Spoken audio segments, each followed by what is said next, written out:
कि मैं पढ़ना चाहता हूं।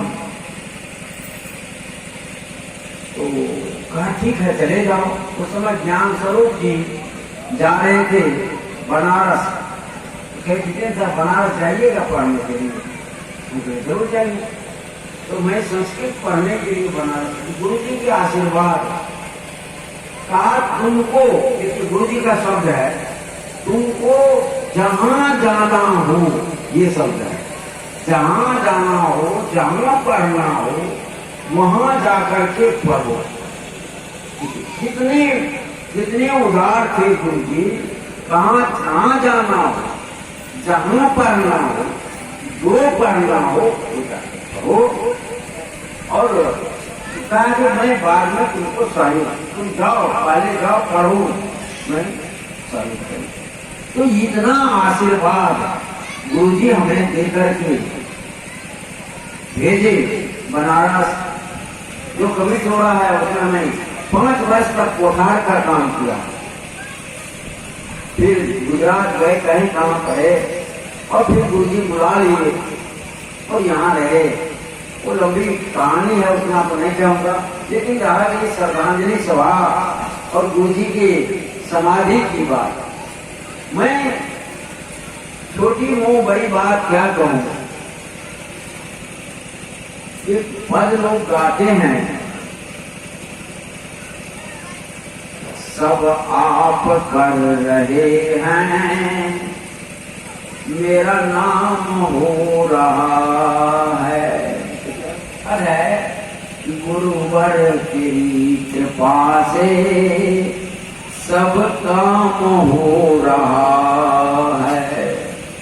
सब आप कर रहे हैं, मेरा नाम हो रहा है। गुरुवर तेरी कृपा से सब काम हो रहा है।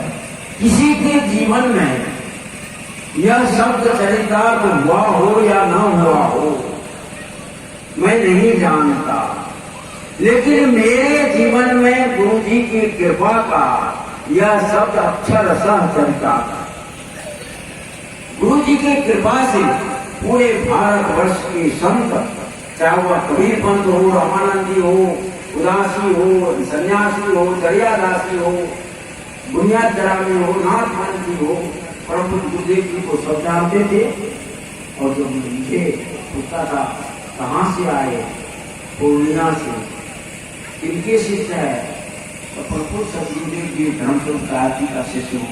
बड़ी आदर करते और बड़ी श्रद्धा के साथ और बड़े आदर के साथ सभी मठों में, सभी मंदिरों में, पूरे भारतवर्ष में मुझे सम्मान मिला।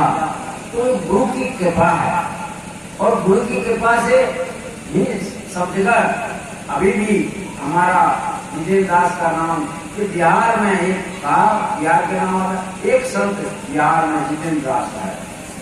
यह शब्द कहा करके ये गुरु की कृपा है कि यह कम बड़ा पुरस्कार नहीं है कि जो एक संत जितेंद्र दास कहा जाता है, ये गुरु की कृपा है। परम गुरुदेव की 22 तारीख को शरीर छोड़ दिए, 24 को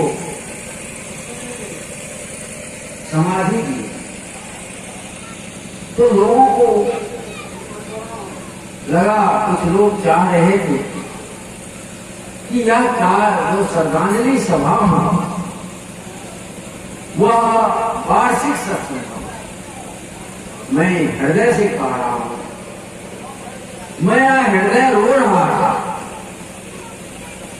मैं अप्रोच किया कि इधर भी तो हो सकता है, कहा नहीं बढ़िया होगा, नहीं अच्छा कार्यक्रम होगा, ये होगा वो होगा।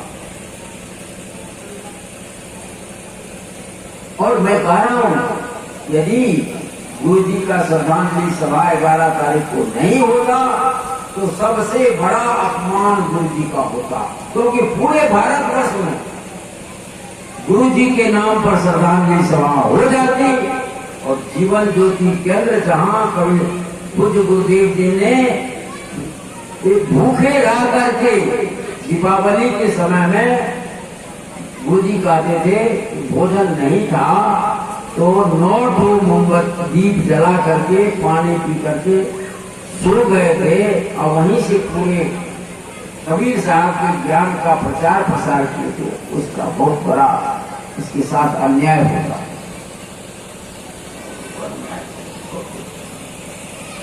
तो अन्याय हो जाता, लेकिन गुरुदेव भूखे रहता।